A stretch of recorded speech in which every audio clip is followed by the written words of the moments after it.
Chapter 1. The Garden Club Afternoon. The afternoon sun drifted lazily over the rooftops of Elmsworth, scattering soft golden light across the cobbled lanes and neatly trimmed hedges. The village tucked away like a forgotten bookmark in the know. English countryside was in one of its most prized routines. The Elmsworth Garden Club Tea. It was held every third Thursday of the month at alternating homes. And this time, the honor had fallen to Mrs. Dorothea Langley, whose rose garden was whispered about with equal parts admiration and envy. Her hedgerows were clipped to military precision. Her delphiniums stood like disciplined soldiers, and her teapots, of which she had many, were considered minor masterpieces.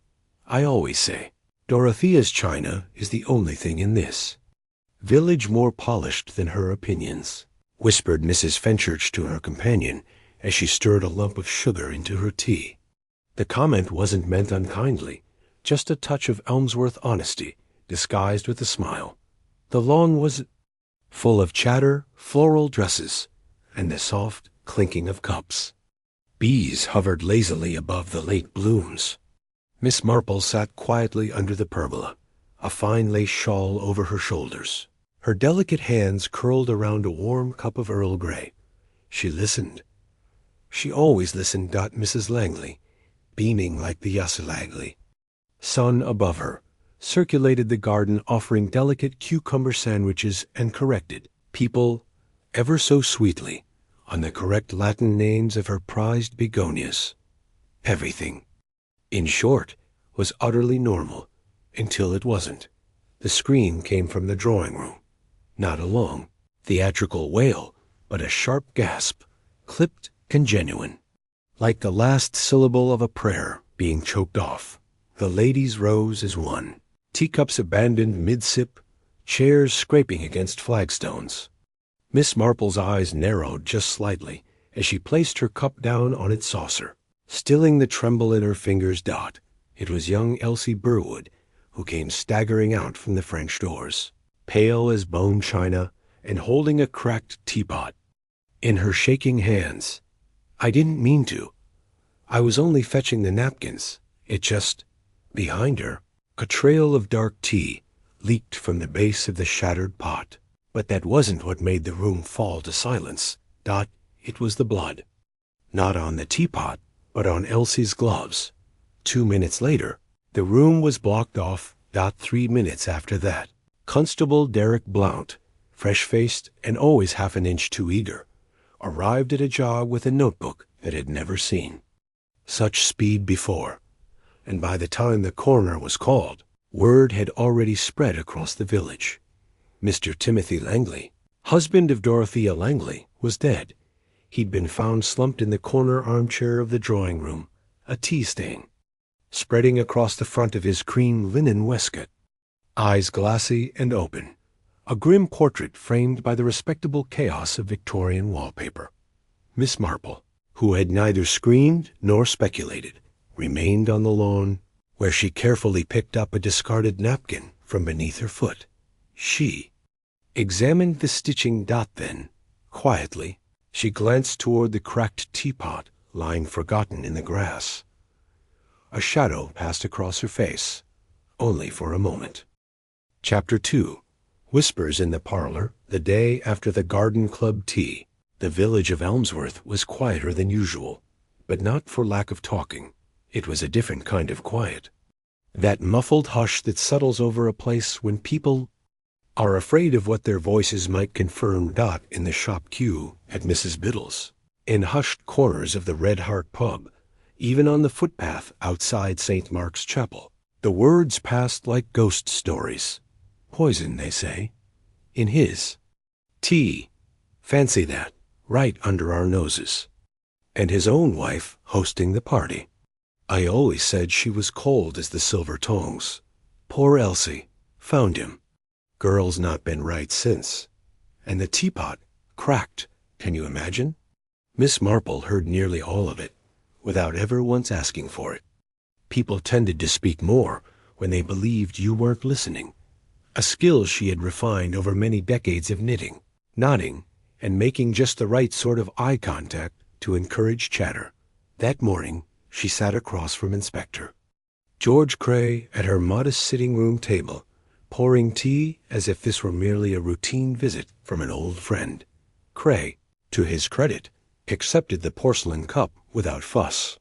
He was a stout, steady man in his late 50s, with a trim mustache and a mind that was methodical, though not always imaginative. "This business has upset the whole village," he said gravely. "Langley's death, well, it looks bad. But no sign of forced entry, no signs of a struggle. That means someone inside that party did it." Miss Marple stirred her tea, slowly. "A rather exclusive suspect list, don't you think?" Cray didn't smile. His cup was laced with arsenic. "Confirmed by the pathologist this morning. Not enough to kill instantly, but enough to stop his heart within half an hour." She nodded thoughtfully. "So, someone brewed the pot, poured it, and served it to him. All while the garden was full of guests." "Exactly. We're interviewing the household staff now. The maid swears she only fetched the tray from the kitchen, says she didn't prepare it. But it's that teapot we're interested in, the one that was cracked?" Cray nodded. "Yes, it's not a pot Dorothea usually uses for guests. Apparently, it was stored in a back cupboard. Family heirloom shipped years ago. Funny thing is, it went missing weeks ago, then suddenly turns up at the tea." Miss Marple's eyes flickered.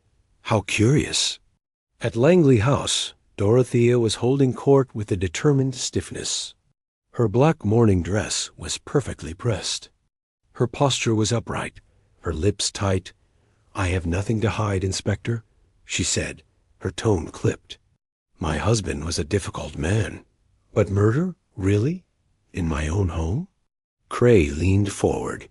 "May I ask why the teapot used wasn't one of the usual set?" Dorothea didn't flinch. "I have no idea. Elsie must have fetched it." Elsie, who had been sitting pale and silent by the window, finally spoke. "No, ma'am. I didn't pick the pot. It was already on the tray." Dorothea turned to her slowly. "Are you quite certain?"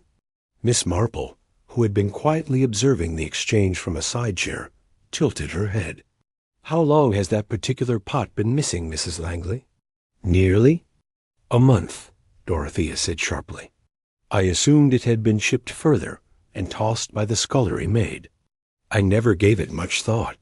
"Strange," Miss Marple murmured, "how something broken can return just in time to carry poison." The room fell silent. That evening, rain drizzled gently over Elmsworth, slicking the roads and tapping at the window panes like delicate fingers. Miss Marple sat in her own sitting room once again, alone this time, her knitting needles moving in a steady rhythm. She paused suddenly, staring into the fire. A cracked teapot. A missing month. A man dead without a struggle dot. It didn't add up. Not yet, but it would. She was sure of it dot, and somewhere, amid the gossip and grief, someone was sleeping. Uneasily tonight, not because they had lost a friend, but because Miss Marple was beginning to ask the right questions. Chapter 3. Tea Leaves and Alibis. The next morning, the mist clung low over Elmsworth like a damp secret. The village green was deserted, save for a lone dog walker and the postman. Inside homes and shops, blinds stayed drawn just a little, longer than usual. Murder had a way of pulling the village tighter and colder, as if Elmsworth itself had taken a breath and was waiting to see what came next. Miss Marple, on the other hand, began her day as always, with a small pot of tea, a sliver of toast, and the Times folded crisply beside her. But her eyes weren't on the headlines. They were on a slip of paper that had been tucked beneath her door some time before dawn. In precise block letters, it read, "Ask about the gardener." He saw something. A friend. The gardener in question was Bert Tilling, a man in his early 60s with calloused hands, a battered cap, and a fondness for begonias. He had worked at the Langley house for almost 20 years and was considered reliable. If not particularly talkative, Miss Marple found him raking the back hedgerow beneath a sky that threatened more rain. "I do hope I'm not disturbing you, Mr. Tilling," she said gently. He looked up, surprised. "Oh, Miss Marple, no, just clearing the path." She smiled. "You were working during the garden tea, weren't you?" He hesitated.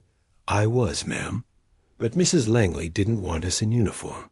Sighed we'd ruin the photographs. So I stayed near the back." Her voice remained light. "Did you see anyone odd around the house?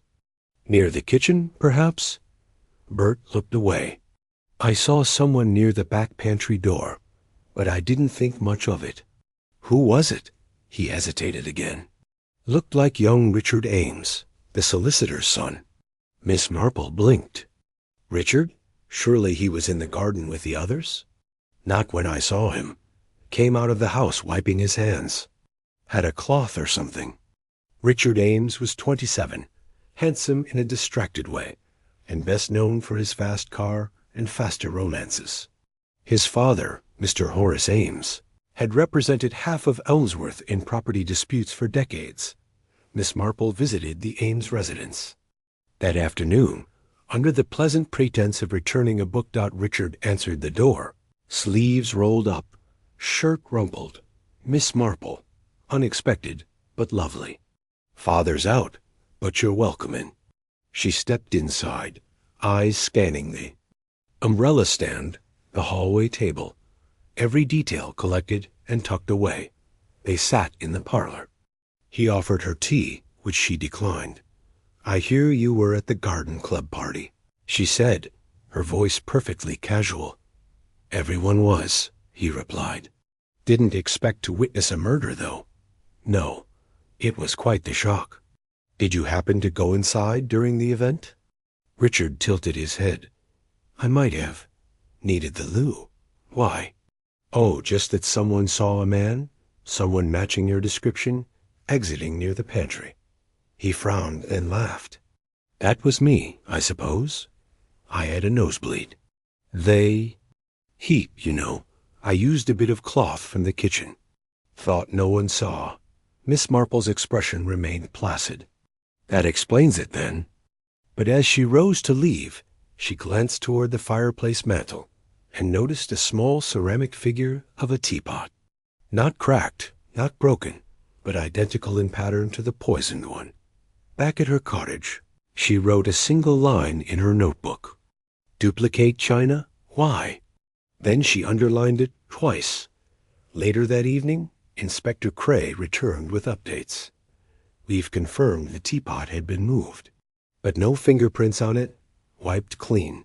Miss Marple nodded. "What about Richard Ames?" Cray frowned. "We questioned him. Says he had a nosebleed. Seems innocent enough." "And yet," Miss Marple murmured, "his father handles all the Langley family trusts and legal matters, does he not?" Cray blinked. "Yes. Why?" "Because money," she said gently, "has a way of showing up in the oddest of murders." That night, a second note arrived beneath her door. This one read, "You're right about the china, but it's not the only thing that was switched." Miss Marple read it twice. Then she poured herself another cup of tea. There was something about cracked things, how they always tried to pretend they weren't broken at all. But Miss Marple saw them. She always did. Chapter 4. The quiet widow the following morning arrived with a pale, streaky sun above Elmsworth, and the kind of silence that followed a funeral, except no funeral had yet taken place. Timothy Langley's body remained at the morgue, awaiting clearance from the coroner's office. Official cause, arsenic poisoning, administered in what was meant to be an ordinary cup of tea. But Miss Marple was already certain of something more important. The murder was not spontaneous. It was planned, and planned well. What she needed now was the one thing the killer had tried to bury. Motive. Mrs. Dorothea Langley had retreated from public view. Her windows remained shuttered. Her daily walks had stopped. Even the postman remarked that he hadn't seen her silhouette behind the lace curtains since the afternoon of the garden club tea, which is exactly why Miss Marple decided to call on. Her dot she arrived with a modest box of lemon sponge and a perfectly rehearsed air of sympathy. Dorothea answered the door herself. A surprise. Her appearance was immaculate as always, but her skin was paler now, her eyes lined from too many sleepless nights. "Oh, Miss Marple," she said, her voice clipped but faintly grateful. "I wasn't expecting visitors. I don't intend to be one," Miss Marple said gently. "Only thought you might appreciate a kind word and something sweet." For a moment, Dorothea hesitated. Then she stepped aside. The drawing room, then. The room where her husband had died was tidy now, free of any trace of the horror it had witnessed. The carpet had been scrubbed. The broken teapot was gone. But Miss Marple's eyes fell immediately on a framed photograph on the sideboard. Dorothea and Timothy, smiling stiffly in front of the conservatory. Dorothea noticed her glance. "That was taken 2 summers ago. We were in Devon for a week." His idea of a holiday was simply taking his paperwork to a different armchair. There was a bitterness in her tone, just a trace, enough to catch a careful listener's ear. Was it a happy marriage? Miss Marple asked quietly, knowing full well the question was forward. Dorothea didn't blink. "It was a suitable marriage." "I see. I knew what I was marrying, Miss Marple. I knew the kind of man Timothy was." Miss Marple set her teacup down gently. "And what kind of man was that?" There was a pause. Then Dorothea's hand clenched slightly on her handkerchief. "He was difficult, proud. He never truly trusted anyone, not even me.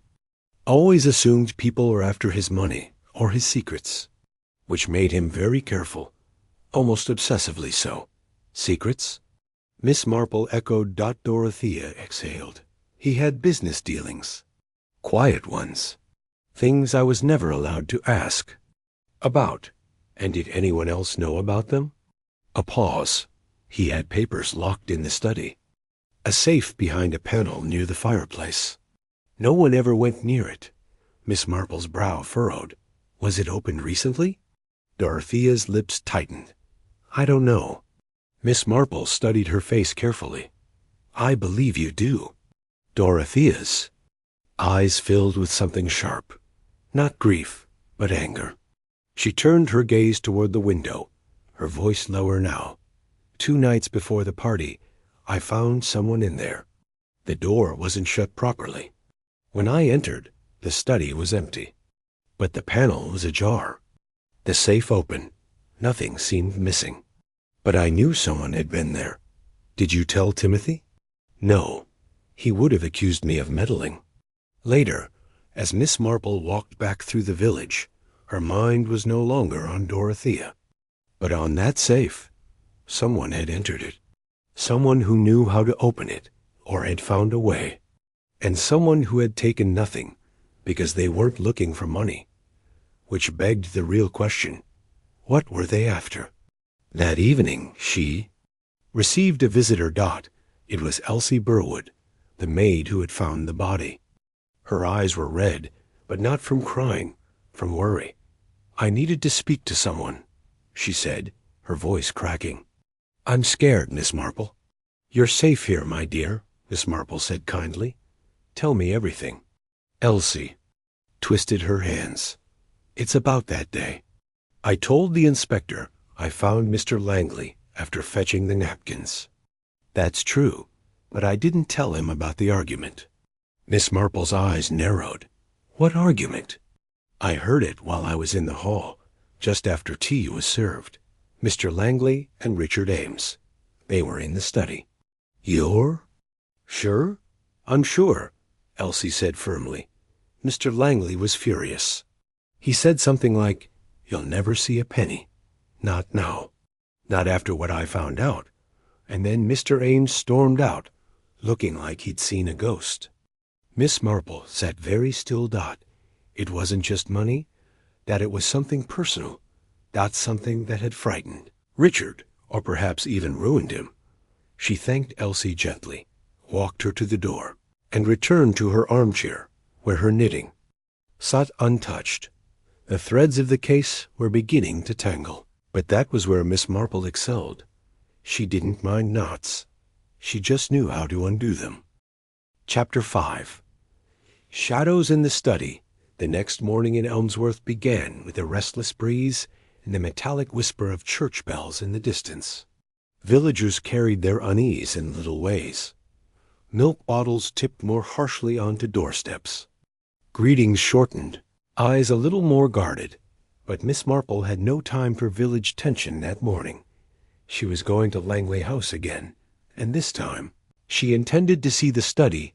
Mrs. Dorothea Langley received her without ceremony. No tea, no small talk. Her composure had hardened into something steely. You said someone had entered the safe, Miss Marple reminded her. Yes, and that nothing was missing? Not that I could tell. Miss Marple's eyes softened. I believe someone was looking for something very specific, something not valuable in the usual way. A letter, perhaps, or a confession. Dorothea hesitated. If they were, it would have to be something only Timothy kept. May I see the study? Another pause. Then, with a stiff nod, Dorothea led her down the hall. The study was dim, the curtains drawn. Everything in the room had a cold sort of order, perfectly arranged papers, books shelved alphabetically, pens lined in military rows. But the room didn't feel lived in. It felt guarded. Miss Marple moved quietly. She didn't touch, but she looked closely. Where is the safe? She asked. Dorothea walked to the mantel and pressed a small knot in the wood paneling. A click. Then the panel swung open. Inside was a narrow black safe, its door ajar. Empty. Just like I found it, Dorothea said. He kept papers in there, usually legal things. Miss Marple leaned forward. Did he ever mention what kind of papers? No. Did he keep a will in there? I don't know. I assumed the solicitor had it. Mr. Ames? Yes, Horace Ames, the father. Miss Marple glanced once more around the study. Her eyes paused on a small wooden box tucked behind the curtain rail, dusty but out of place. May I? Dorothea hesitated, then nodded. Inside was a crumpled piece of stationery, Langley's handwriting, scrawled and uneven. She read it silently. If anything happens to me, look to Richard Ames. He came to me about the shares. I told him no. He threatened to make it public. That was 3 days ago. Miss Marple folded the letter carefully and tucked it into her handbag. Dorothea said nothing. They both understood. This wasn't just about family or property anymore. It was blackmail. Miss Marple returned home just after midday and found Inspector Cray already waiting on her front step. I need your opinion, he said without greeting. How efficient, she replied warmly, unlocking the door. Once seated. He said, new information just came in. Ames Sr. claims the will was never finalized. Langley delayed signing it. How convenient. Exactly. Without a signed will, everything goes to Dorothea. But if Richard thought he was promised something, he might have acted to stop it from being taken away, Miss Marple finished. But there's something more important. She handed him the handwritten note. Cray read it once, then again, slower. His brow darkened. If this is real, we've got motive. Strong one. Indeed. But I would advise caution. Why? Because the moment Richard knows we have this, she said, her voice calm and precise, he'll either run or make a mistake. But Richard Ames didn't run. That afternoon, he showed up at Miss Marple's cottage. Unannounced. His shirt was pressed, his shoes too shiny, and there was a stiffness to his movements that reminded her of a boy trying very hard to act like a man. I heard you've been asking about me, he said flatly. I ask about many people, Mr. Ames. He gave a half-smile. Listen, I know how this looks. My father handled Langley's affairs. I visited the house. We had words, but I didn't kill him. Miss Marple nodded slowly. And the shares? What about them? Did you ask to buy them? His jaw tightened. Langley accused me. Oaf wanting to expose him, said he had secrets of his own. Miss Marple raised an eyebrow. What kind of secrets? He hesitated. Then. He was trying to transfer some assets under someone else's name. Off the record. I thought it was fraud. Did you tell anyone? No, he muttered. I threatened to, but I didn't mean it. Miss Marple studied him closely. He was lying, but not about everything. There was something missing, something deliberately left out. That night, she took out her notebook and wrote a simple question. Who benefits most from the silence? And beneath it, 2 names. Dorothea Langley Horace Ames. And she underlined Horace, because while everyone was busy suspecting the son, no one had questioned the father. Chapter 6. The man behind the curtain. In all her years of observing human nature, Miss Marple had learned one unshakable truth. People notice storms. They rarely notice shadows. And in the case of Timothy Langley's death, Horace Ames, Elmsworth's most trusted solicitor, had remained firmly in the shadows. No gossip. No raised eyebrows. Just quiet respect, accumulated over decades, which made him all the more dangerous. She arranged to meet him under the most unassuming circumstances. A polite visit to discuss the preservation of historical wills, a subject she knew he couldn't resist. Horace Ames greeted her with the smile of a man who had never been wrong, or rather, had never allowed himself to be wrong. His office was as precise as a chessboard. Books in perfect lines, ink bottles full, not a paper out of place. Double quotes. Ah, Miss Marple. A pleasure, as always. What can I help you with? She smiled. Oh, just a little curiosity. I was reading in Country Law Review about some of the procedural mistakes people make when drafting codicils. It made me wonder, did Mr. Langley ever ask your advice about amending his will? Ames paused for only half a second, but she caught it. He ... considered updating it. Yes, he said carefully. But it wasn't finalized. I see. Did he intend to name Richard as a beneficiary? Another pause. There was discussion. Nothing binding. Miss Marple nodded slowly. I imagine it must have been difficult, balancing professional duties with personal ones, especially when family is involved. He bristled, just slightly. I treat all my clients with discretion. Of course, she said smoothly. And yet, Timothy Langley's safe was opened before his death. Someone was looking for something. I've heard the rumors. I prefer facts. Horace gave her a tight smile. If you're suggesting I had anything to do with Timothy's passing, I assure you, I have no interest in the Langley fortune. It was his wife who stood to gain.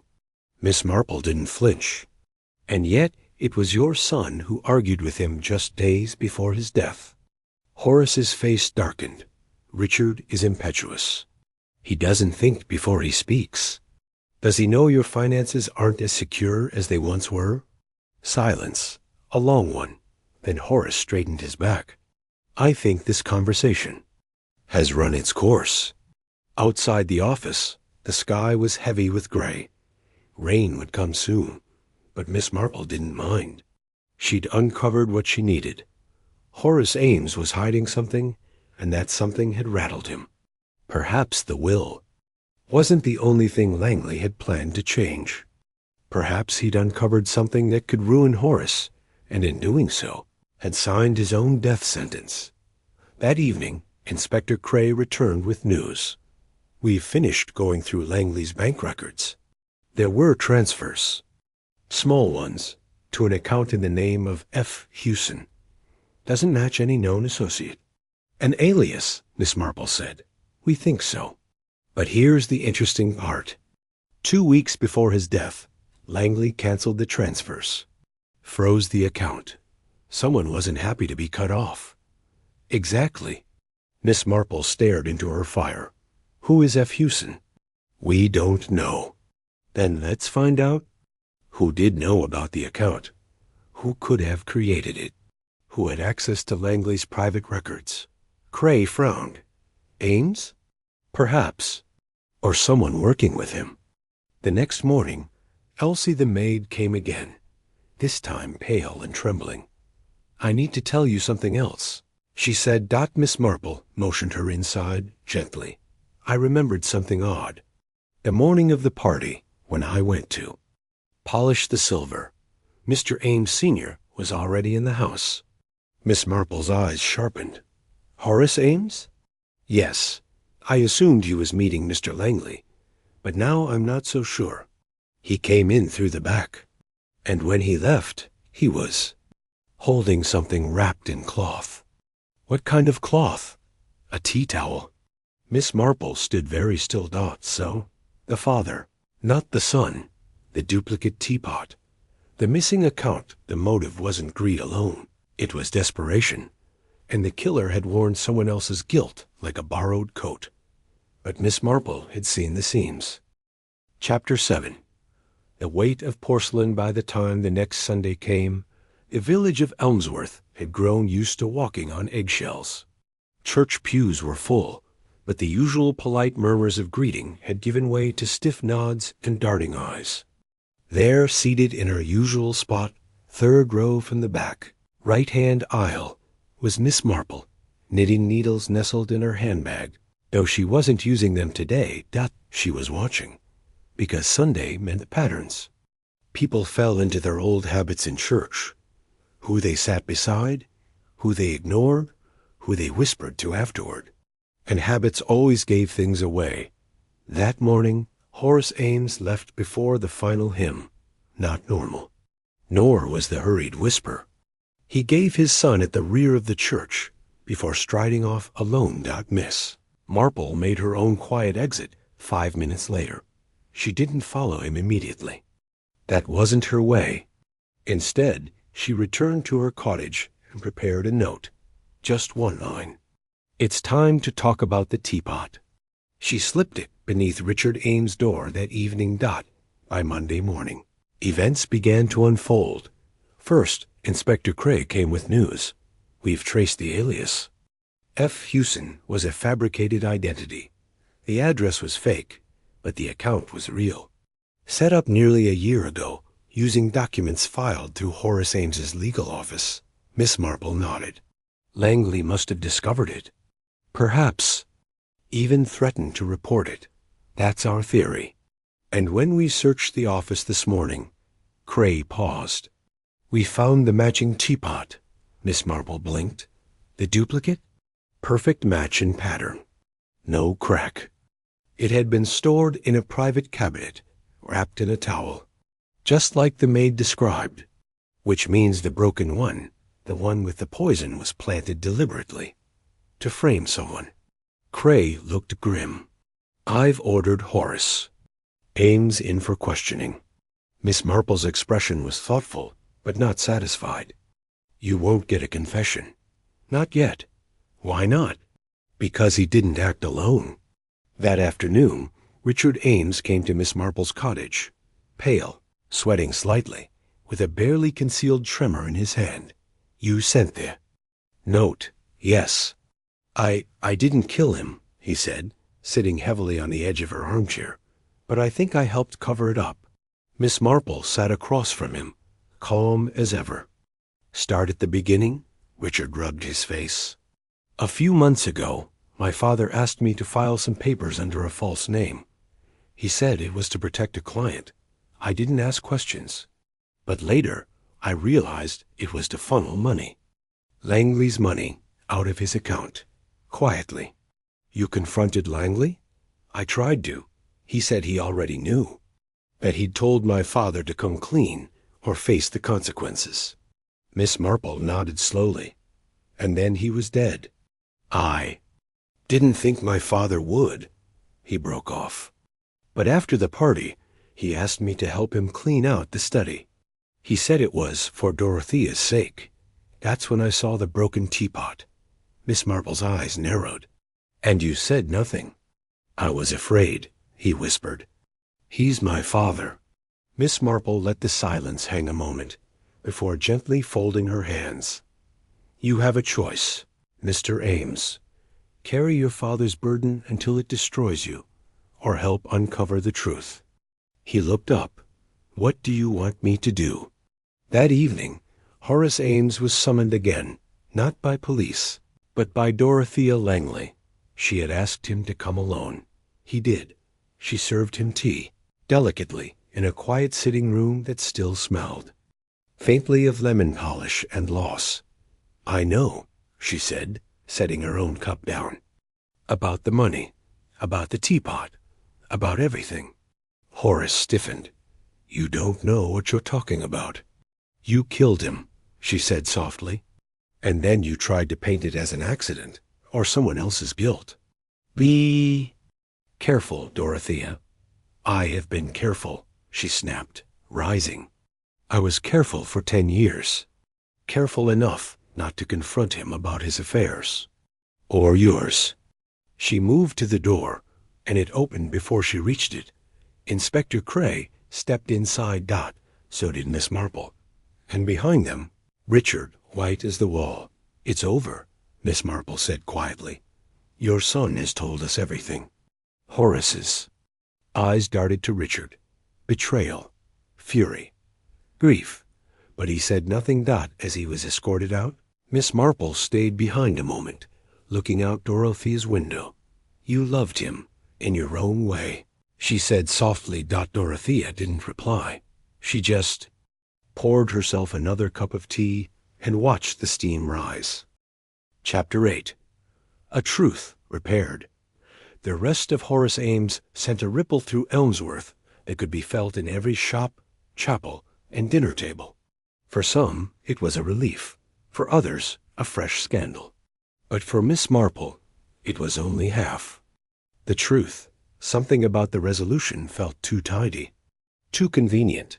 Motive, opportunity, access, yes. But the method? That still felt off. The next morning, Miss Marple returned to Langley House, not to question, but to listen. Dorothea Langley received her this time with a curious quietness. Not grief, exactly, but something sharper. A sort of detached relief, like someone waking from a long, troubling dream. They sat again in the drawing room, the space where Timothy Langley had died, where the cracked teapot had spilled both tea and secrets. You still have questions, Dorothea said after a long silence. Yes, Miss Marple said gently. One in particular. Dorothea raised an eyebrow. Why was the cracked teapot ever used at all? Dorothea paused. Her teacup hovered slightly in the air. Miss Marple continued, her voice light. Horace arranged the poison. That I now believe. But he wasn't the one who fetched the teapot from its hiding place. Someone else brought it out, deliberately. Dorothea placed her cup down. Why ask me? She said slowly. Miss Marple tilted her head. Because, my dear, I think you were the one who laid it out. Not to help Horace, but to expose him. Dorothea didn't deny it. Instead, she stood and walked to the mantelpiece. Her hand touched a small porcelain vase, cracked faintly, just like the teapot had been. I knew something was wrong, she said. He'd grown tense, secretive. I saw Horace leave one morning with a cloth-wrapped object. And later, I found the teapot back in its cupboard. I'd hidden it for years. I couldn't bear to throw it out. It was a wedding gift. Cracked. On the second week of our marriage. A fitting symbol, Miss Marple murmured. Dorothea gave a dry laugh. Quite. Miss Marple's voice softened. You suspected the tea was poisoned? I wasn't sure. But I thought, if anything happened, the teapot would point to something that didn't fit. And you let it play out.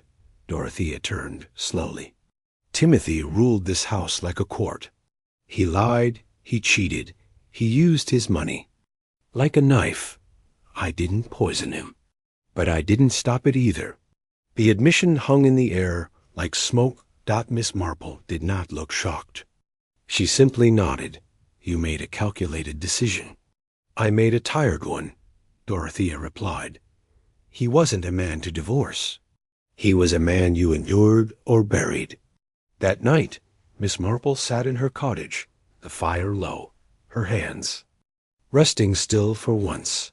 She thought of Dorothea, poised, controlled, and of the long years she had spent in a house filled with silence and brittle china. She thought of Horace Ames, now locked away, and of his son, who would spend his life wondering whether his father had ever truly needed him or simply used him. And she thought of justice, which rarely came cleanly tied with a bow. Sometimes it cracked quietly, like porcelain. Sometimes it waited years. And sometimes it sat, steaming in a teacup, unnoticed until it was far too late. Chapter 9. A letter from the dead days past, and though Elmsworth began to return to its routines, laundry lines fluttered again, bicycles rattled along the lane, and fresh bread sold out by noon. There was an air of unfinished business. Villagers had their culprit, Horace Ames, but Miss Marple knew the case hadn't truly ended, because she hadn't yet answered the final question. What had Timothy Langley discovered that triggered the chain of events? If it had merely been about money, he might have taken it to the police, but he hadn't. He'd spoken of shame, of ruin, of something needing to be buried quietly. What could shake such a proud, calculating man? Miss Marple suspected the answer lay not in the law books, but in something more fragile: family. On Friday morning, Dorothea Langley sent word to Miss Marple. Please come. Something's turned up. When Miss Marple arrived, Dorothea was waiting in the hallway, a sealed envelope in her hands. It was hidden in the false drawer beneath the study desk, she said quietly. The constables missed it.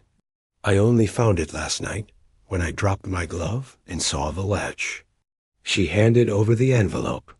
It was unmarked, but the handwriting on the seal was unmistakable. Timothy Langley's. Miss Marple unfolded the letter and began to read. To whoever finds this, if I am gone, it is because I was too proud to deal with this properly, perhaps even too cowardly. I found the birth certificate while sorting old records for the solicitor. A name I'd never seen before. Florence Hewson. It took me weeks to confirm, and when I did, it nearly undid me. Florence was not a stranger. She was my half-sister. My father's child from a woman he never married. A quiet scandal buried in London, long ago. She died years back, but left behind a son. A clever one, bright, good at numbers. Too good.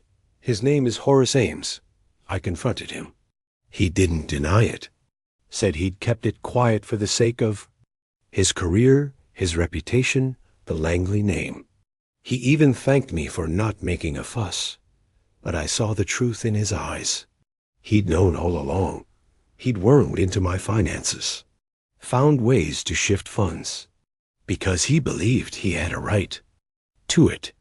A blood right. I didn't tell Dorothea. I couldn't face it. I'm not sure I even blame him, but I couldn't let it continue. I told him I would dissolve our dealings, remove him from my will, report everything. That was 3 days ago. If I die suddenly, it won't be by my own hand. I'm too proud for that. Tootl Dorothea stared at the fire as Miss Marple finished reading. His half-brother, she said flatly. All this family betrayal. Miss Marple folded the letter. He never spoke of it because pride wouldn't let him. But in the end, he left the truth behind.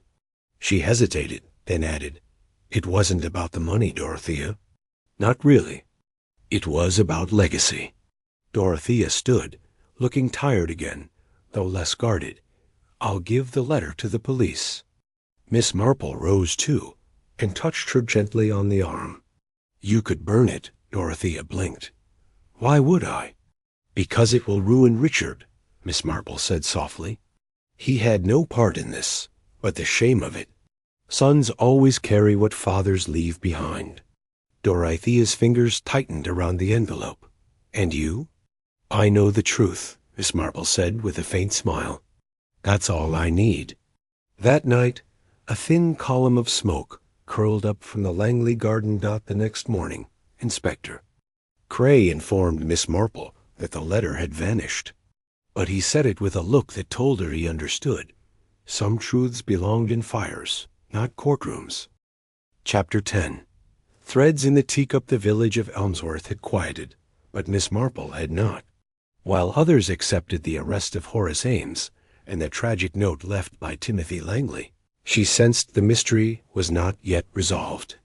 Motive clear, connection proven, guilt confessed. And yet something didn't fit. Miss Marple had always said, "When truth sits crooked in the teacup, you don't throw out the tea, you check the saucer." Her first visit that morning was to the vicarage, where the ever-observant Mrs. Maplethorpe, the vicar's wife, had just returned from a women's guild luncheon. Mrs. Maplethorpe, like most of Elmsworth, had been bursting with restrained curiosity. She invited Miss Marple in with a knowing smile and warm scones. "I assume," she began, "you've come to hear what I didn't tell the police." Miss Marple, stirring her tea, said gently, "Only if it troubles your conscience not to." Mrs. Maplethorpe leaned forward conspiratorially. 3 weeks before Mr. Langley's death, I saw young Beatrice Tulland leaving the Langley garden. The back hedge path, not the front. She was crying. Miss Marple blinked. "Crying?" Red-eyed, flustered. "I was taking jam to Mrs. Thorne and happened to be walking by. She darted off before I could call her. Beatrice was Dorothea Langley's maid. Quiet, loyal, invisible to most. Miss Marple had scarcely thought of her in the investigation, and that troubled her. Her next stop was Rosebank Cottage, where Beatrice lived with her elderly aunt. Beatrice looked startled when Miss Marple asked to speak to her, but she didn't. Refuse. They sat in the little front parlor. Miss Marple admired the crocheted doilies and the ticking of the grandfather clock. She waited until Beatrice spoke. "I suppose this is about the night he died." "Not entirely," Miss Marple said gently. "I'd like to ask about 3 weeks before." Beatrice stiffened. Her eyes went to her lap. I broke something," she said finally. "A china figure from Mrs. Langley's cabinet. I was frightened. Thought I'd be dismissed. I went to confess to Mr. Langley directly." Miss Marple raised an eyebrow. "And he responded with kindness?" Beatrice's face twisted. "He laughed. Called me a stupid little girl. Told me it was only money, but he liked seeing people grovel. Then he—" She stopped. Miss Marple reached out and gently placed a hand over Beatrice's. "You're safe, my dear." Beatrice's voice broke. "He tried to touch me. Sighed Dorothea would never believe a word I said. I pulled away and ran." There was silence for a moment. Just the clock ticking. "And Dorothea?" Miss Marple asked softly. "I never told her. I couldn't. I needed the job. I needed dignity." Miss Marple walked home slowly. Timothy Langley had made enemies not through cruelty alone, but through quiet violations. Beatrice's pain had been hidden beneath the surface, like a hairline crack in porcelain. Miss Marple now saw that Dorothea, Horace, Beatrice, even the late Timothy himself, had all held pieces of a shattered teapot. Each bore blame, fear, grief. But one question still nagged at her. If Horace had already poisoned the tea, why did the maid, Beatrice, clean the teacup? She needed to go back to Langley House one last time. As she approached the Langley garden, she noticed something new. A cat. Thin, gray, with a torn ear, and strangely familiar. Miss Marple crouched. "Well, hello there," You're not a stray. You're Mr. Langley's cat, aren't you? Weren't you called Banjo?" The cat padded up to her, then turned, meowing toward the garden shed. Miss Marple followed. Inside, in the gloom, she saw it. A metal tray with 4 old cups, mismatched, and a cracked teapot wrapped in cloth. But the cracked teapot used in the murder had been found on the breakfast trolley. So what was this? She stepped closer. This pot had a fine hairline crack. Yes, but no chip on the handle. The one the inspector had bagged had both, which meant it was not the same pot. Miss Marple felt a cold clarity settle in her chest. There had been 2 cracked teapots, and perhaps 2 poisonings. Chapter 11. The Teapot Switch. The discovery of the second cracked teapot changed everything. Miss Marple stood in the dusty shed, staring at it. It was clear now that the teapot used in the murder, the one found on the breakfast trolley and sent for chemical analysis, was not the only one. 2 pots, 1 murder, and perhaps 2 hands at work. Back in her sitting room that afternoon, Miss Marple laid out the facts like a careful lace doily. Timothy Langley was poisoned via tea. The teapot presented to police showed a chipped handle and a crack. It had traces of digitalis. But the shed teapot, now hidden away again, had only a long fracture and no chip. So either someone switched the teapot after the murder, or someone had intended a different pot to be used, but something interrupted the plan. In both cases, it suggested deliberate deception. But deception by whom? She no longer believed Horace Ames had acted alone. In fact, for the first time, she wondered, what if he hadn't done it at all? That evening, Miss Marple returned to Langley House. She asked Dorothea if she might once more look at the study. Dorothea, pale and subdued, obliged. "I don't know what more you expect to find," she said softly. Miss Marple smiled gently. "In my experience, it's not a matter of what, but of how." In the study, Miss Marple examined the breakfast trolley again. She studied the placement of the remaining china. Then, turning, she looked at the sideboard where the usual tea service was kept. The pot missing from the display, the one found by the police, had a chipped handle. A piece broken off. Dorothea had told the constable. Only recently. But Miss Marple had a new suspicion. She gently pulled open the drawer below the silver tray cupboard and found what she was looking for. A single porcelain chip, still resting. On a folded napkin. It fit the missing edge of the police's pot. "Dorothea," she asked softly, "who put out the tea that morning?" Dorothea blinked. "Beatrice did. She always did. But I brought in the tray myself that day. Beatrice was late." "Did you notice the pot was cracked?" "No, but it wasn't the usual one. I thought it odd, but I assumed Beatrice had dropped the good one."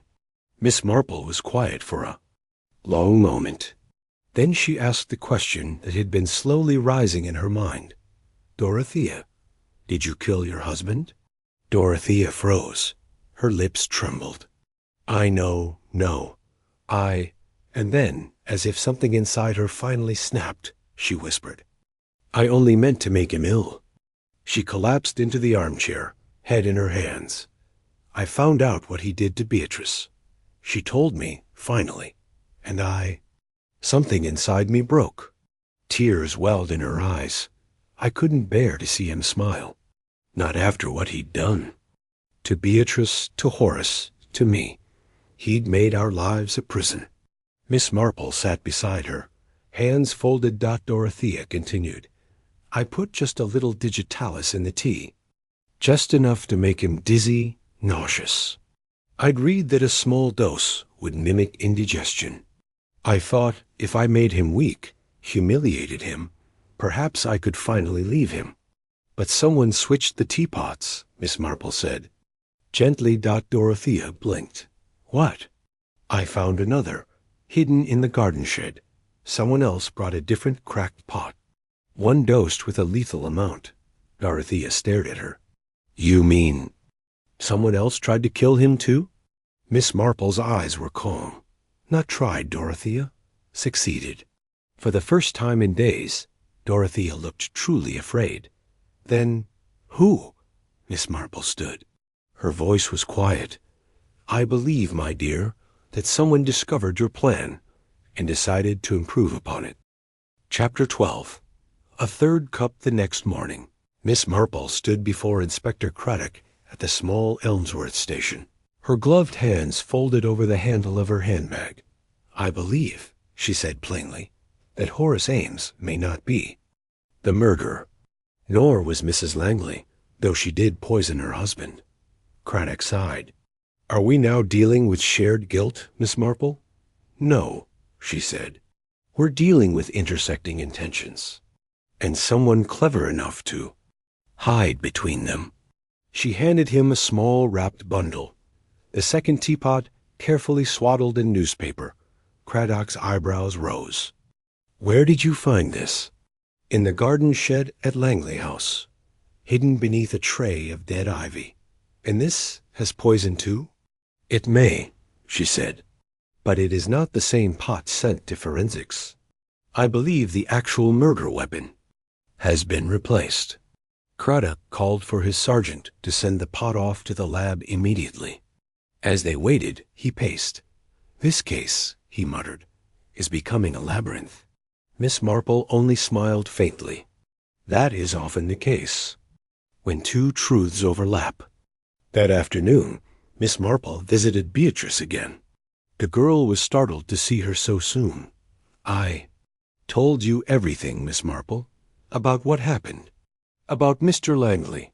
I believe you, Miss Marple said kindly. But I need to ask you something very precise. On the morning of the murder, you were late. Why?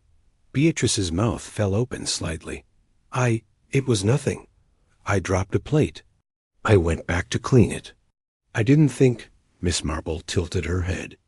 Did anyone else enter the kitchen? While you were gone. Beatrice hesitated. Mrs. Langley, briefly. She said she'd take the tray in. And the teapot? It was on the sideboard, ready to be filled. I hadn't poured the water yet. Miss Marple nodded, her thoughts quickening. And no one else? Beatrice looked uncertain. Well, Dr. Pettifer came in, just for a moment. Said he was checking on the cat, Banjo. Miss Marple's gaze sharpened. That evening, she went to see Dr. Allen Pettifer. He welcomed her with his usual quiet charm. His cottage surgery was tidy, unassuming, and smelled faintly of antiseptic and old paper. You're here to ask me about Horace Ames, I suppose? He said, pouring her tea. I'm here to ask about you, she replied gently. He paused mid-pour.miss. Marple leaned forward, her eyes warm but unyielding. You told the inspector you'd arrived at Langley House after the maid had already served tea. But I now know you were in the kitchen before the tray was taken in. Pettifer's jaw tensed. Is this going anywhere? I think so, she said calmly. You see, only someone with medical knowledge could have measured such a precise, fatal dose of digitalis. Mrs. Langley gave her husband a non-lethal one. But the one that killed him, that was done with expertise. Silence. Then Pettifer said softly, he ruined lives. Miss Marple waited. The doctor's voice was even. 20 years ago, my sister was a maid in his house. Pettifer swallowed. She was 16. It destroyed her. She took her life before we ever knew the reason. Miss Marple closed her eyes briefly. I thought, Pettifer went on, if someone else intended to humiliate him, perhaps I could ensure it went further. So I switched the teapot.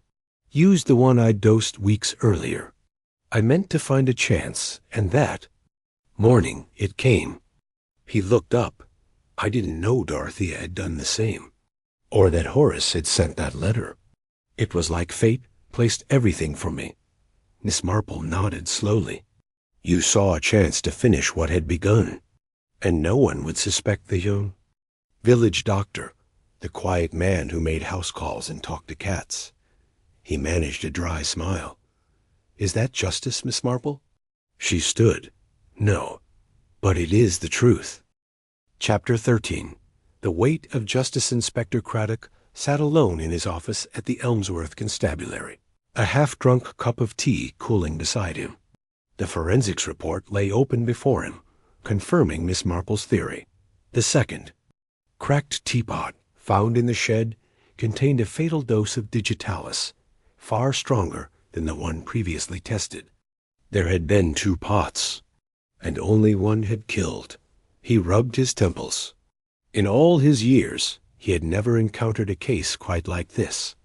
3 suspects, 3 truths, and not one of them completely innocent. Miss Marple arrived quietly, as she often did, like a breeze through a window left ajar. "I've had tea," she said with a small smile. Weak, but warming. Craddock looked up at her. "So, Pettifer confessed." "Yes, you don't seem surprised." "I'm not," she said gently. "Only tired.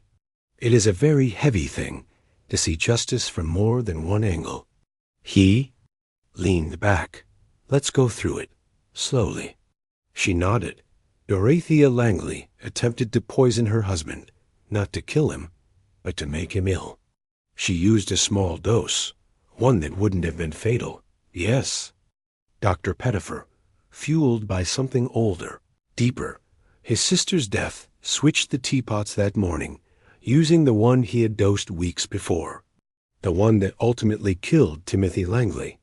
Yes, and Horace Ames, who seemed the most likely suspect, who had motive and opportunity, did nothing at all, except write a letter, which no one ever read, Miss Marple added quietly. He never sent it. Perhaps he was too afraid. Craddock blew out a breath. "So what do we do?" There was a long silence. Finally, Miss Marple said, "There is a difference between law and justice, Inspector. You and I both know it.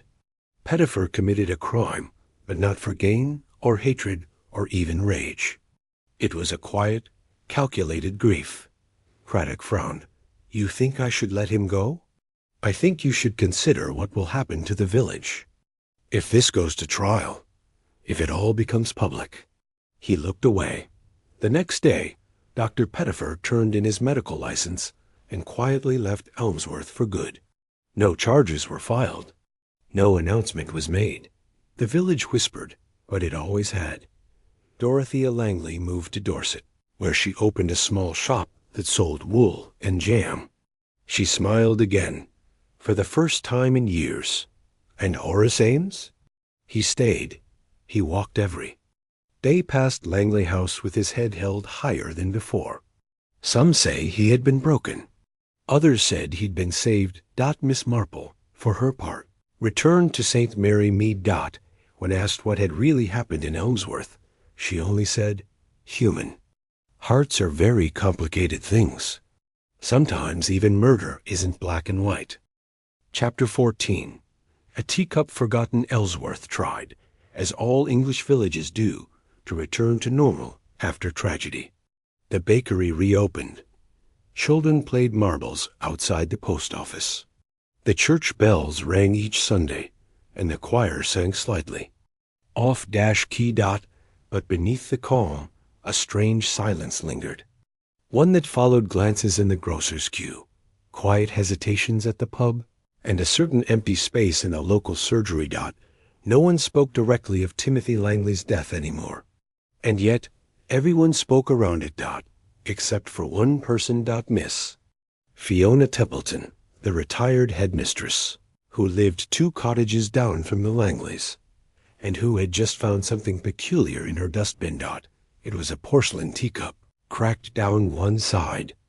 Faint traces of dried brown liquid clung to the bottom.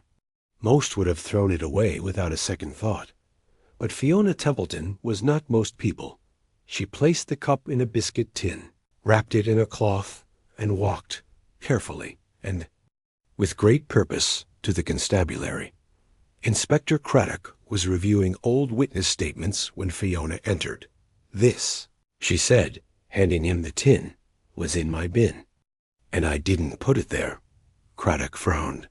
When did you find it? This morning. I have the cleaner take out the rubbish every Thursday. I always double-check it myself. Old habit. But today, I noticed this sitting on top, as though placed there recently. He opened the tin. The cracked teacup. Faint stain. A pattern of tiny violets. The same set used in Langley House. His brow furrowed. You were never inside the Langley kitchen, were you, Miss Templeton?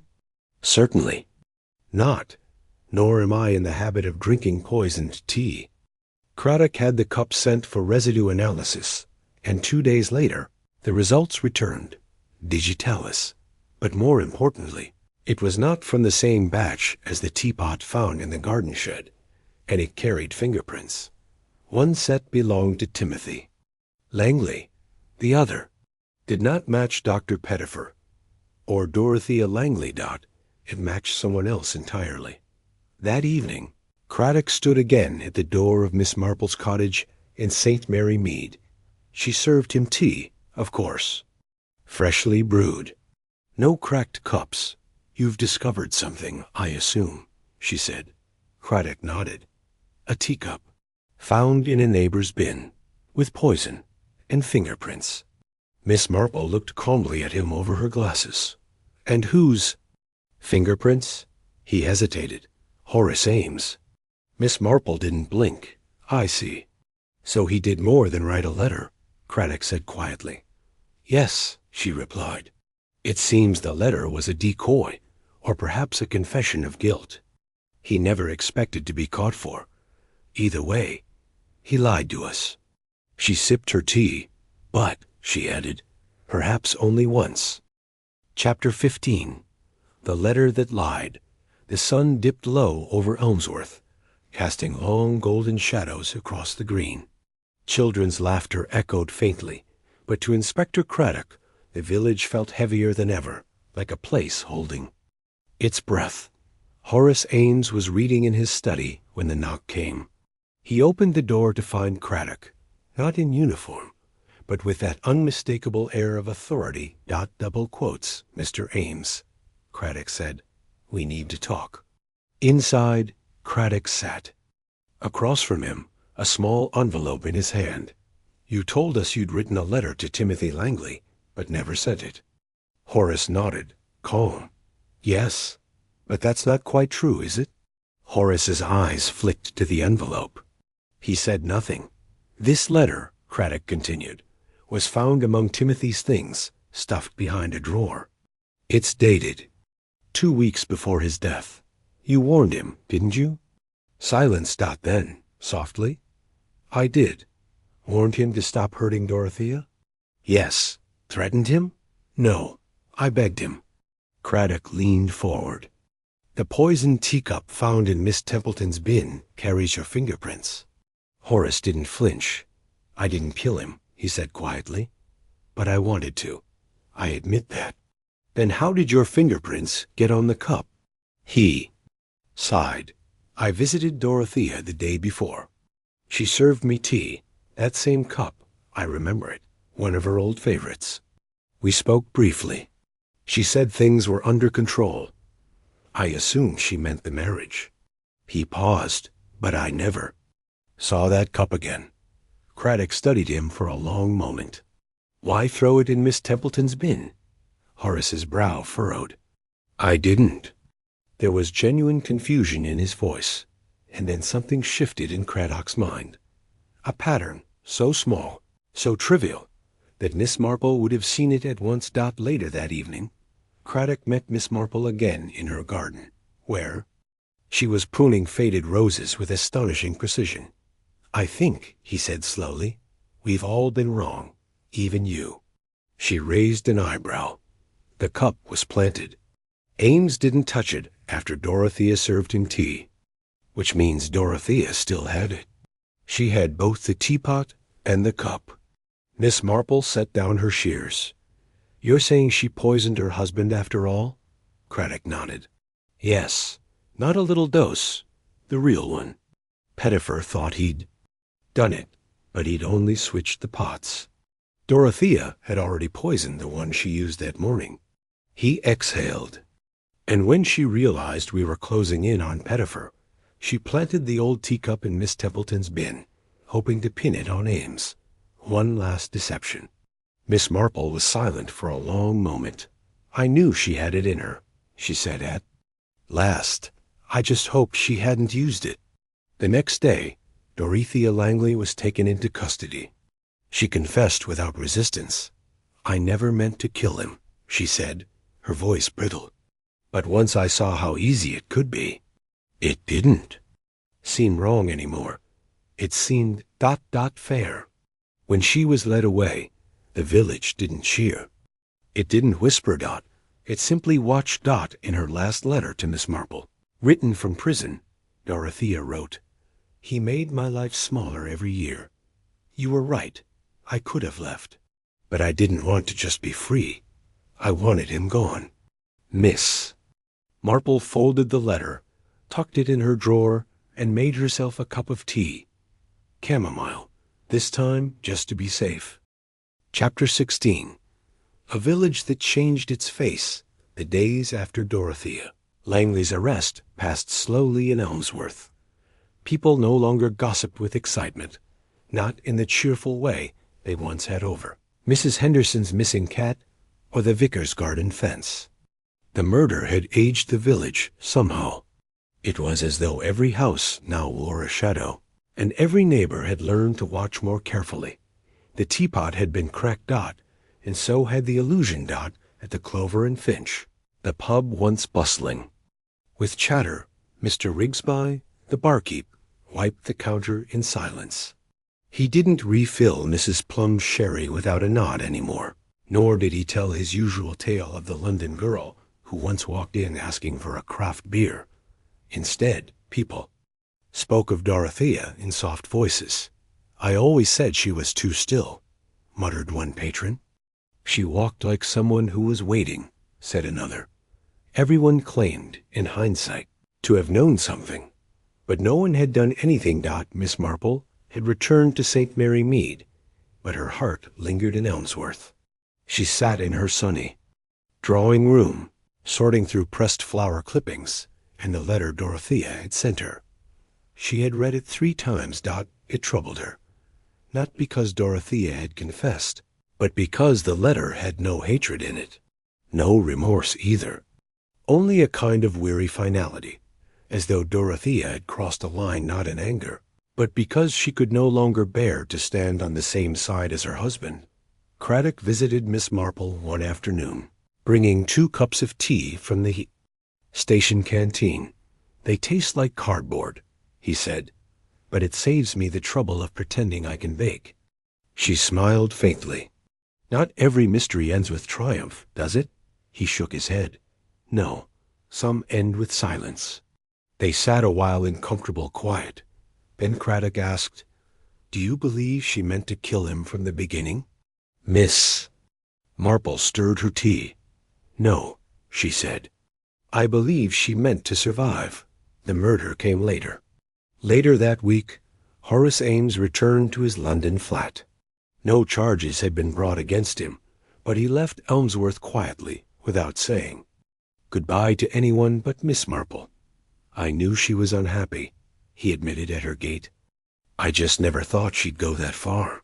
"You tried to help her," Miss Marple said. "Not enough." "No," she said gently. "But sometimes none of us do enough, until it's too late." Elmsworth would recover. Villages always do. But things would never be quite the same. Children no longer played near Langley House. Mrs. Templeton began locking her back gate, and the postmistress, for the first time in decades, stopped opening others' mail under the excuse of misdelivery. Something had been learned, even if no one could quite name it. In St. Mary Mead, Miss Marple finished her embroidery and stood to draw the curtains. Outside, the wind rustled the hedges. She paused. Somewhere in the world, another little village was hiding a lie. Another smile was covering a bruise. Another teacup would crack. She sighed. there would be another mystery. But tonight, there was only peace. Chapter 17. The visitor at Dusket was just past 6 in the evening when the knock came, not loud, not frantic, but precise. 3 sharp taps. Miss Marple looked up from her mending. The sun had dipped behind the rowan tree, and her drawing room was bathed in a pale gold light. Visitors at that hour were rare. She opened the door to find a young woman standing on her step. Her coat was worn but neatly pressed, and her eyes, wide, gray, and troubled, did not match her polite smile. "Miss Marple?" "Yes, dear. I've come about Dorothea Langley." Miss Marple stepped aside without hesitation and led the girl in. They sat by the fire, and the girl, Iris Meldon, she said her name was, clutched a small leather handbag in her lap as though it contained something that might break or bite. "She was my aunt," Iris said quietly. "My mother's sister. They were estranged." Miss Marple nodded, waiting. "My mother died 3 years ago," Iris continued, "and I wrote to Dorothea afterward. I only met her once when I was a child. She didn't reply." She looked up, eyes wet, and then I saw the story in the papers. Miss Marple poured tea, offered shortbread, and let the silence rest until Iris was ready to go on. "She wasn't a bad woman," Iris said.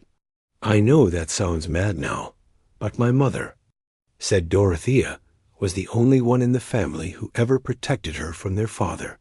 "She had a strength," Miss Marple murmured, "but not always the kind that saves others. She protected my mother, but she couldn't protect herself."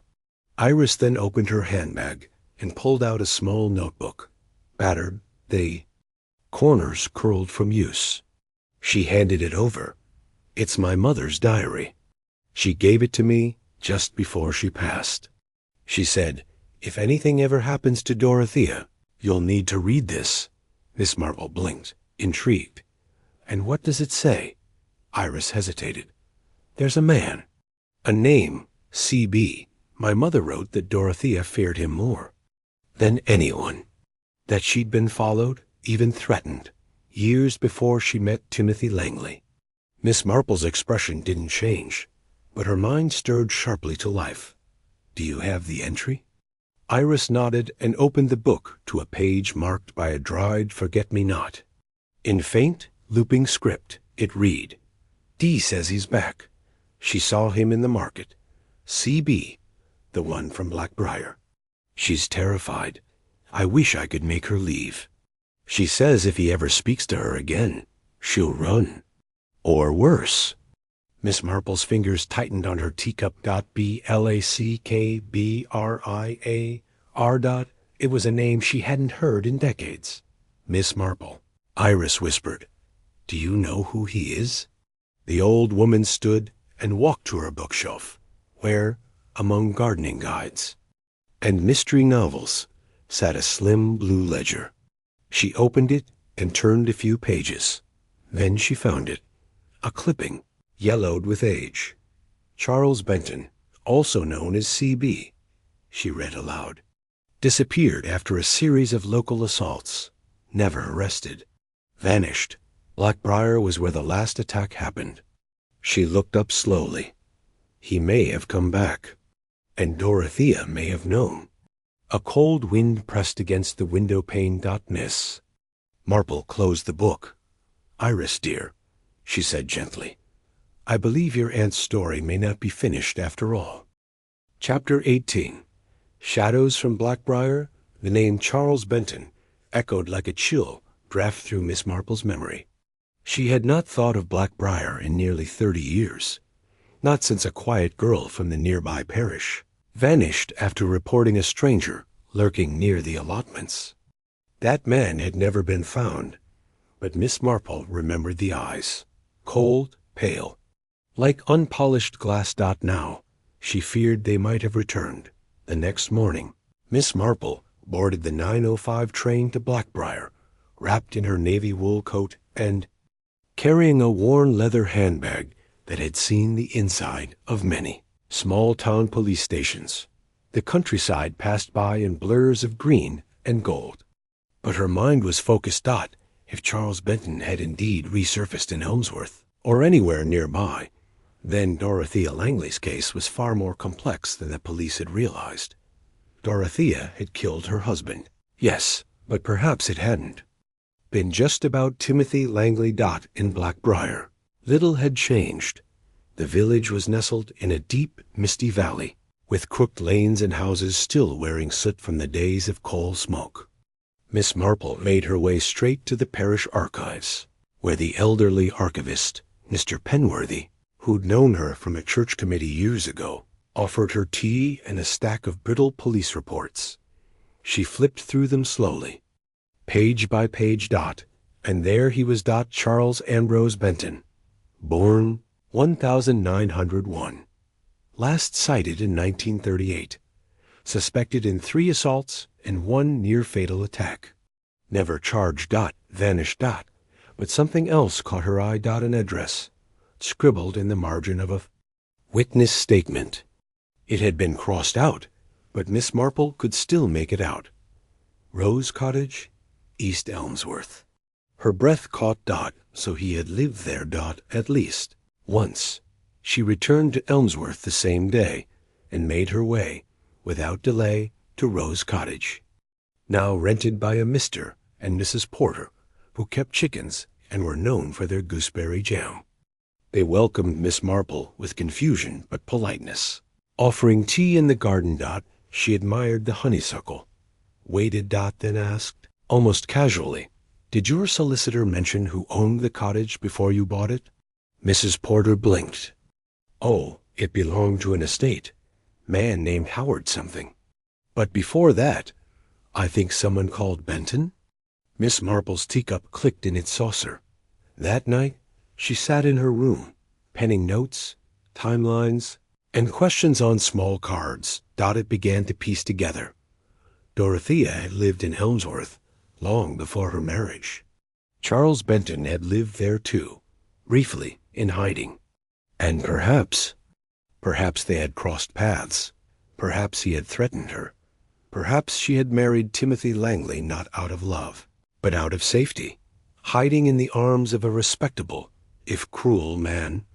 And now Charles Benton, or someone who had once been him, had returned. The final clue came in the form of a letter, posted anonymously. Miss Marple received it the next morning, slipped through her door with no return address. Just her name, written in careful, blocky script. Inside was a single newspaper clipping, a photograph of Dorothea Langley, taken during her arrest, and scrawled beneath it in black ink, "She was trying to stop him, but you stopped her." Number. Signature. No explanation. Just silence and the weight of a new truth. Marple folded the paper carefully and placed it with the others. This was no longer just a murder case. This was a hunt for a man who had hidden in plain sight, and the woman who had tried to outwit him and lost everything in the process. Chapter 19. The trap beneath the teapot. The summer morning dawned bright over Elmsworth, as though the village had nothing to hide.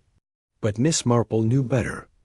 Behind lace curtains and clipped hedges, something dangerous still moved.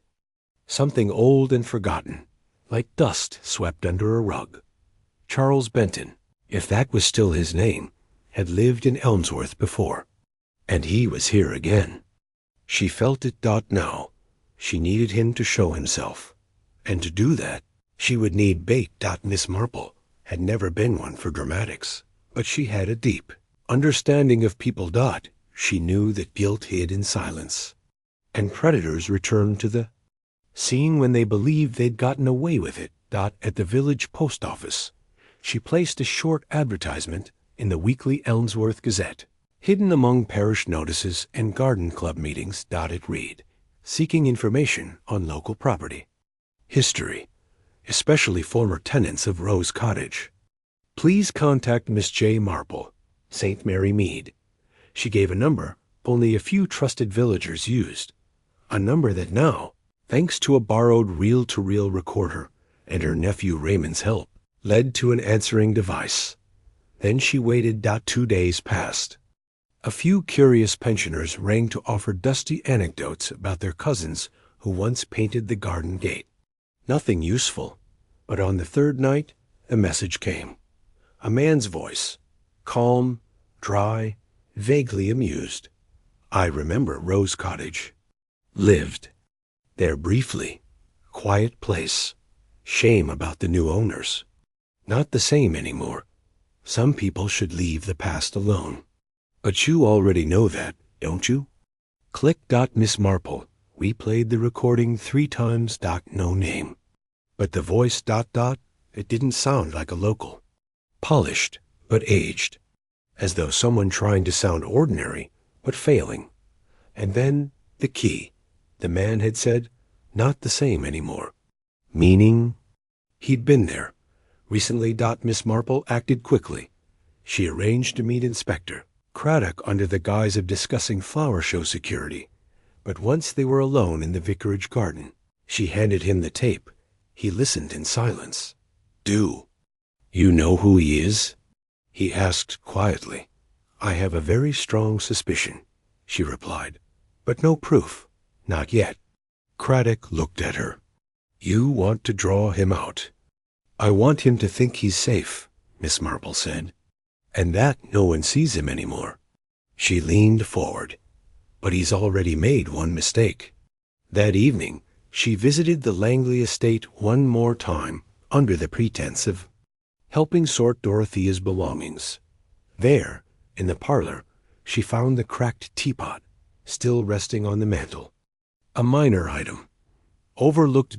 But inside, carefully tucked away, was a folded letter, unsent. Torn at the edge, but legible. It was addressed simply. C.A.B. Miss Marple read it slowly. You think I'm still frightened? I'm not anymore. I know what you did in Blackbriar, and I will not be silent if you come near me again. You'll regret it. I promise you that. No signature.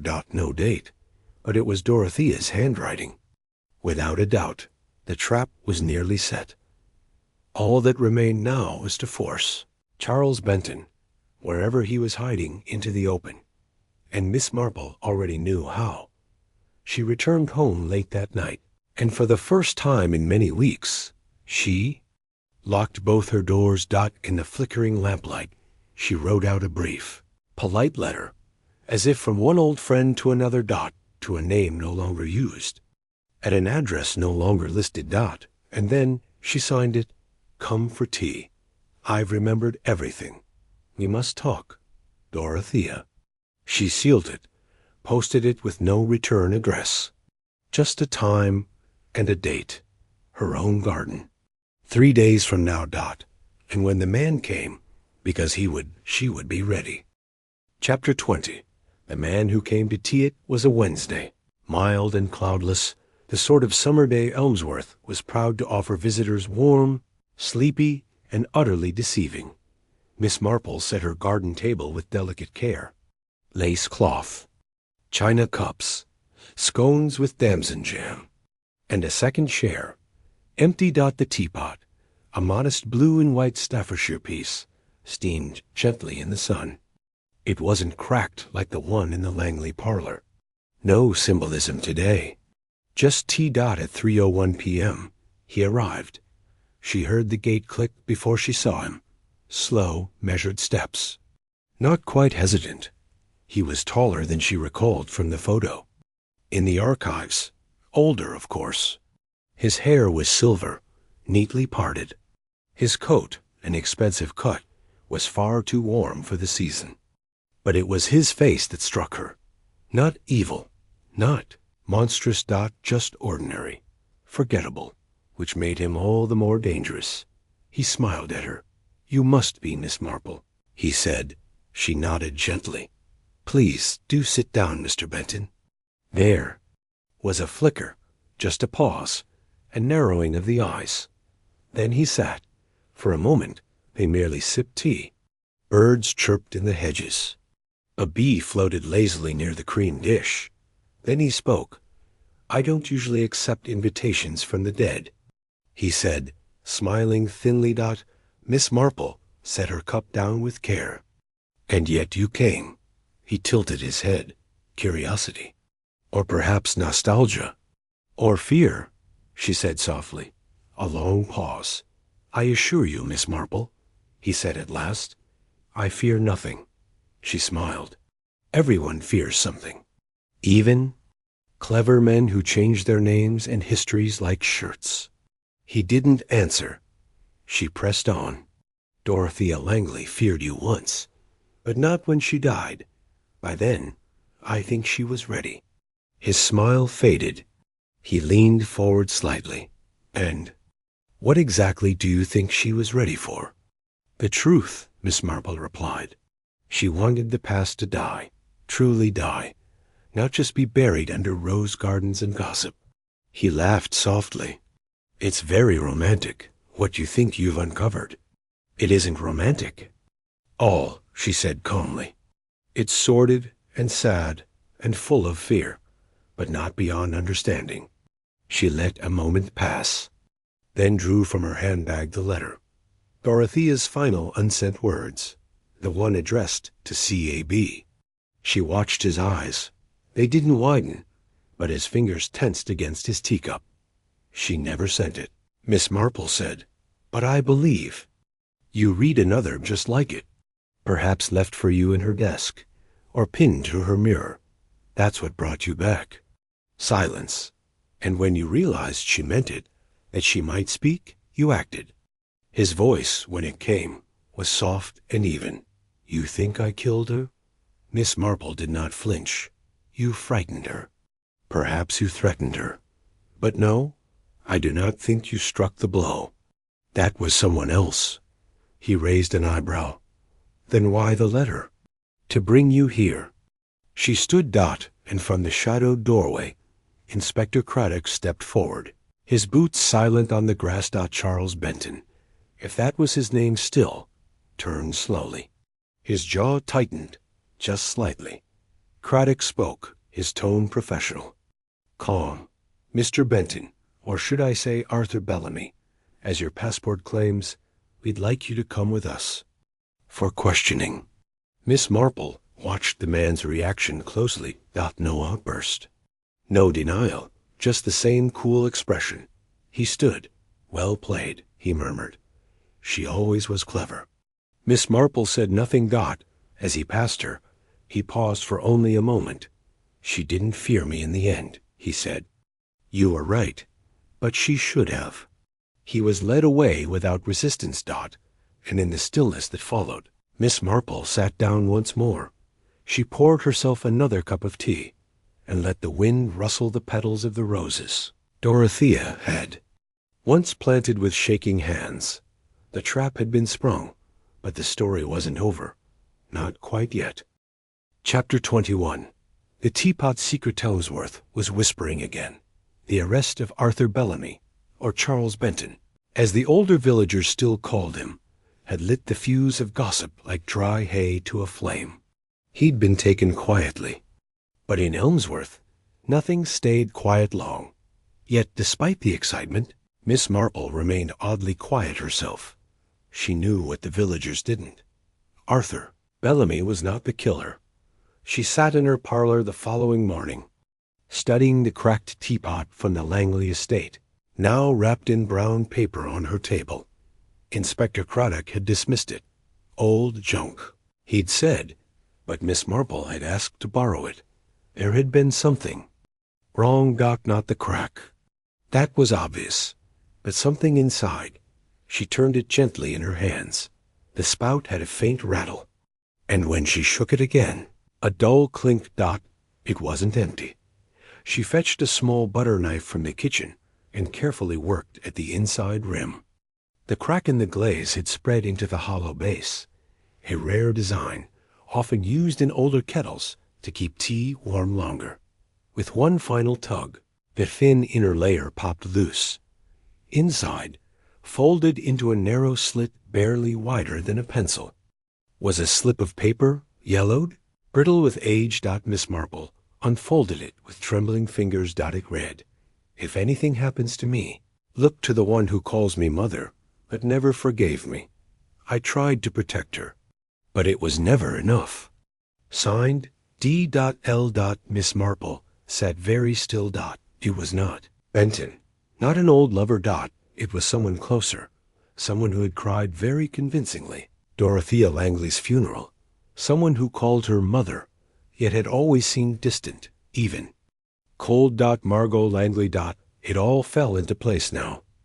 Margot had never liked Elmsworth, never liked the old house. She wanted to sell it, move away, start fresh. Dorothea had refused. She said we had to keep the past buried, Margot had told Miss Marple once, during a stroll in the churchyard. She was obsessed with the past. Of course she was, because she feared her daughter might become it. That evening, Miss Marple met Inspector Craddock again, this time with a slip of paper in hand. Craddock listened in silence, reading the eye.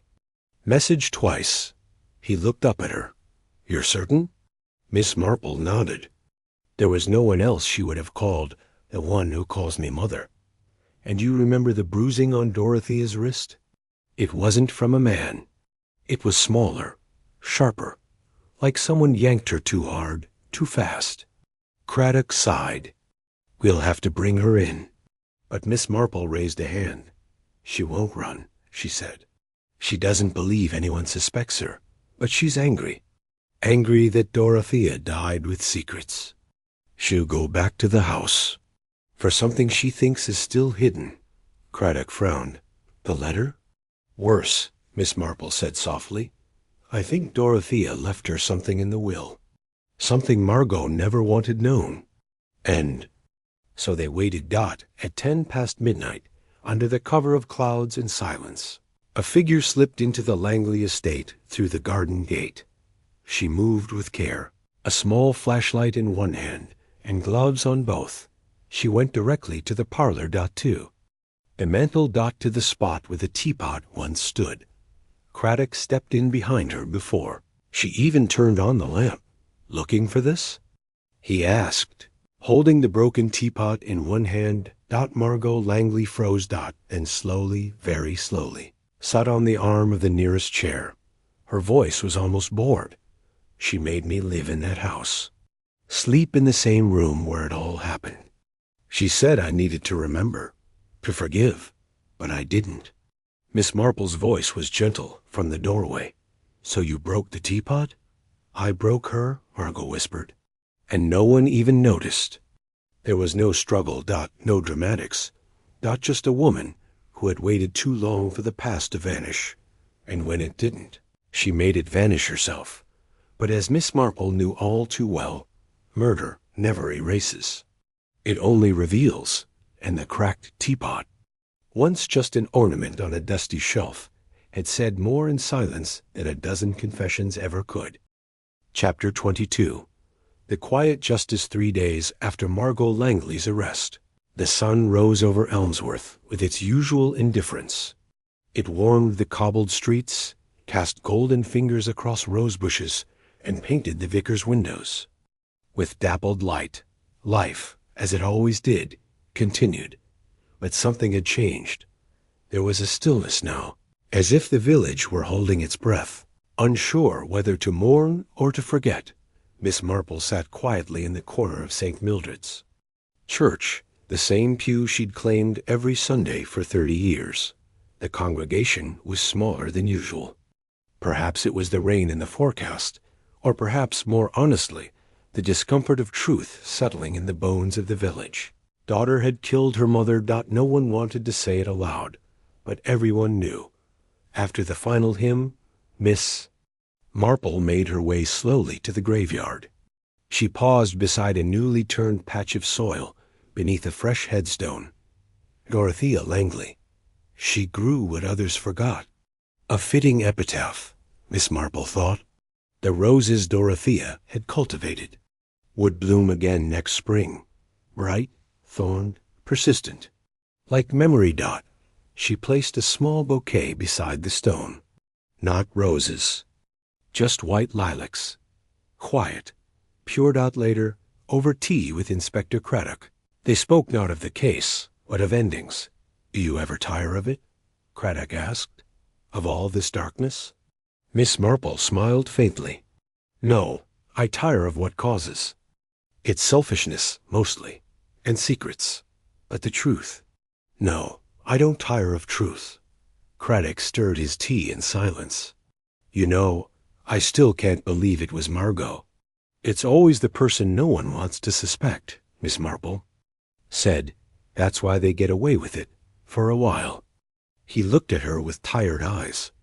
"If you hadn't asked for that silly old teapot—" "Not silly," she corrected him gently. Dorothea wasn't the sort to break things.